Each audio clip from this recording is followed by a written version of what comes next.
BJP को हराने के लिए बिहार के मुख्यमंत्री नीतीश कुमार ने एक पहल की।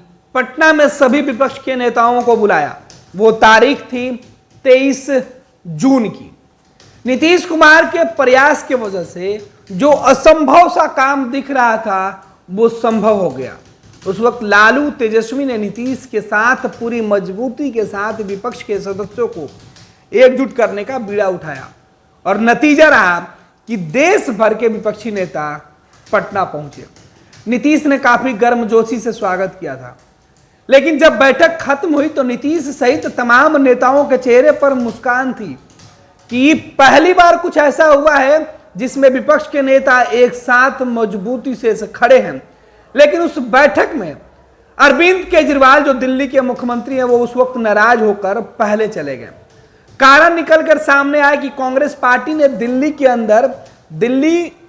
अंदर जो संविधान लाया जा रहा था संशोधन करके, जो कानून बन रहा था दिल्ली को लेकर, उस कानून के खिलाफ में अरविंद केजरीवाल चाहते थे कि पूरा विपक्ष एक साथ आ जाए।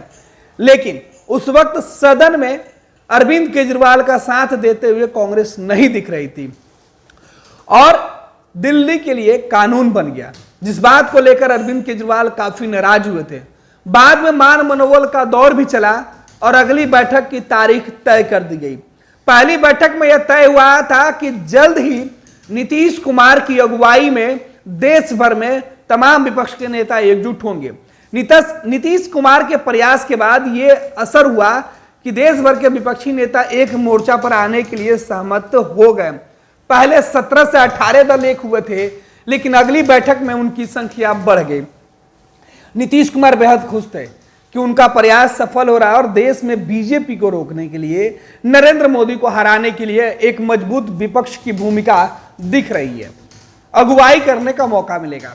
लेकिन अगले महीने जुलाई में ही जब बेंगलुरु के अंदर बैठक हुई तो उस बैठक में नीतीश कुमार इस वजह से नाराज हो गए कि इस बैठक में जो गठबंधन का स्वरूप दिया गया उस स्वरूप से नीतीश नाराज थे।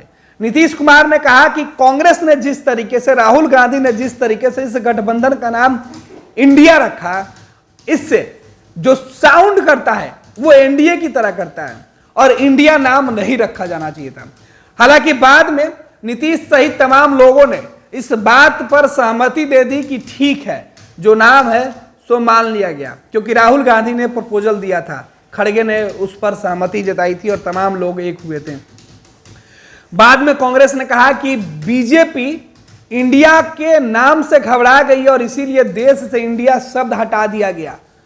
बीजेपी ने सीधे तौर पर भारत के अंदर अब इंडिया नहीं बल्कि भारत की बात करने लगी। बीजेपी या देश के अंदर जो भी जगहों पर, जिन जगहों पर इंडिया नाम मेंशन किया गया था उसे भारत में तब्दील कर दिया गया। इसे विपक्ष अपनी बड़ी जीत बता रही थी कि इंडिया नहीं जीतेगा। कहने वाले लोग अब इंडिया से इतना डरे हुए हैं कि अब इंडिया के नाम से भी परहेज करने लगे हैं। बात आगे बढ़ी और महाराष्ट्र के अंदर तीसरी बैठक हुई। इस बैठक में ममता बनर्जी के नाराज होने की खबर निकलकर सामने आई। बैठक महाराष्ट्र में थी, 2 दिनों तक चली। शरद पवार इस बैठक में थे। बैठक के लिए पहली तारीख जो थी वो भी बदल गई थी। तीसरी बैठक में ममता बनर्जी के नाराजगी के पीछे का कारण था कि गठबंधन में सीट शेयरिंग का फॉर्मूला तय नहीं हो पाया था। अखिलेश यादव की भी नाराजगी थी। वो चाहते थे कि उत्तर प्रदेश के अंदर जो समाजवादी पार्टी के साथ कांग्रेस पहले डील करेगी, कितने सीटों पर गठबंधन के साथ सहमति बनेगी। कांग्रेस के नेता इस बात पर उस वक्त हामी भर दिए, बोले कि बात अगली बैठक में होगी। और यहीं से विपक्ष के तमाम नेताओं की नाराजगी की तस्वीरें निकलकर सामने आने लगी जब विपक्ष की बैठक में विलंब होने लगा। तीसरी बैठक के बाद चौथी बैठक होने में तकरीबन 5 महीने से ज्यादा वक्त लग गया। रीजन यह दिया गया कि कांग्रेस देश भर में विपक्ष के गठबंधन के नेताओं से दूरी बनाई हुई है। कांग्रेस पार्टी का यह कहना था कि हम तब अब बात करेंगे जब 5 राज्यों के अंदर विधानसभा के चुनाव के नतीजे सामने आ जाएंगे। कांग्रेस पार्टी को यह लग रहा था कि इंडिया नाम रख देने से ही बीजेपी की हार हो जाएगी, लेकिन इंडिया गठबंधन का नतीजा यह रहा कि 5 राज्यों में अकेले चुनाव लड़ने वाली कांग्रेस बुरी तरीके से परास्त होगी। कांग्रेस के हार के बाद आनन फानन में एक सूचना आई कि नतीजों वाले दिन यह सूचना आई थी कि दिल्ली में एक बैठक कांग्रेस ने बुलाई है, लेकिन वो बैठक टल गई। बाद में कहा गया कि बैठक की तारीख बेहद कम समय में दी गई थी और इसके लिए तमाम विपक्षी दल के नेता तैयार नहीं थे और नीतीश कुमार की नाराजगी की बातें निकलकर सामने आई थी कि नीतीश नहीं जाने वाले हैं। बैठक की तारीख आगे बढ़ी। मुख्यमंत्री नीतीश कुमार इस बीच मीडिया से दूरी बनाए हुए थे और अंत में मीडिया के सामने आए तो उन्होंने कहा कि हम तो चाहते हैं कि विपक्ष के लोग बैठे, कांग्रेस की वजह से विलंब हुई थी, लेकिन अब जो दूरी खत्म हुई है, अगली बैठक में सब तस्वीरें साफ होंगी। लेकिन जब चौथी बैठक दिल्ली के अंदर की गई 19 दिसंबर को, इस बैठक में जो नतीजे निकल के सामने आए वो नीतीश के लिए बेहद निराशाजनक थे।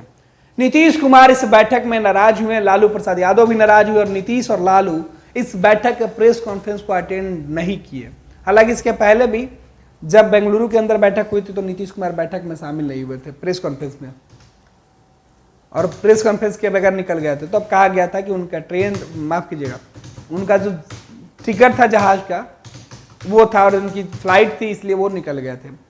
लेकिन कल दिल्ली के अंदर बैठक में जी बातें निकल के सामने आई कि पहले तो ममता बनर्जी ने ही नीतीश कुमार के खिलाफ साजिश रच दिया। लालू प्रसाद यादव देखते रह गए, खामोश रहे, इस वजह से नीतीश भी नाराज थे। लालू और नीतीश के बीच बातचीत नहीं हुई, दूरी दिखी। देश के नेताओं को एकजुट करने की मुहिम चलाने वाले नीतीश कुमार बिहार में अपने सहयोगियों को एकजुट नहीं रख पाए, यह बात सवाल उठा और अब नीतीश कुमार की नाराजगी की बातें सामने आई। अब बातें है कि अगली बैठक तब होगी जब विपक्षी दलों के नेताओं के बीच यह सहमति बन जाएगी कि किस दल कितने सीटों पर किन राज्यों में चुनाव लड़ेगा। नीतीश ने अल्टीमेटम दे दिया कि ऐसे बैठक करने का कोई मतलब नहीं है जब तक सीटों पर समझौता नहीं हो जाए। जाहिर सी बात है कि विपक्ष की बैठक नरेंद्र मोदी को हराने के लिए हुआ था, लेकिन हर बैठक में विपक्ष के नेता खुद के लिए लड़ते दिखे, झगड़ते दिखे, नाराज होते दिखे, मान मनोबल का दौर होता रहा। लेकिन विपक्ष की बैठकों से नतीजे मोदी को हराने वाले तो नहीं निकले, लेकिन खुद आपस में टकराहट वाले जरूर दिखे। अब देखना होगा कि 2024 के चुनाव के पहले यह गठबंधन नाराजगी की वजह से बिखर जाएगा या मोदी के खिलाफ एकजुट होगा। पैनोरमा ग्रुप, जो सोचता है वो करता है। ये लो मुंह मीठा करो, आज मैंने अपना जॉब छोड़ दिया, अब हम पूर्णिया वापस जाएंगे। जॉब छोड़ दिया है? मतलब ये घर कैसे चलेगा? हम करेंगे क्या? और माँ बाबूजी क्या बोलेंगे? इसलिए मैं एक और मिठाई का डब्बा लाया। अपने बिजनेस के लिए लोन अप्रूव हो गया।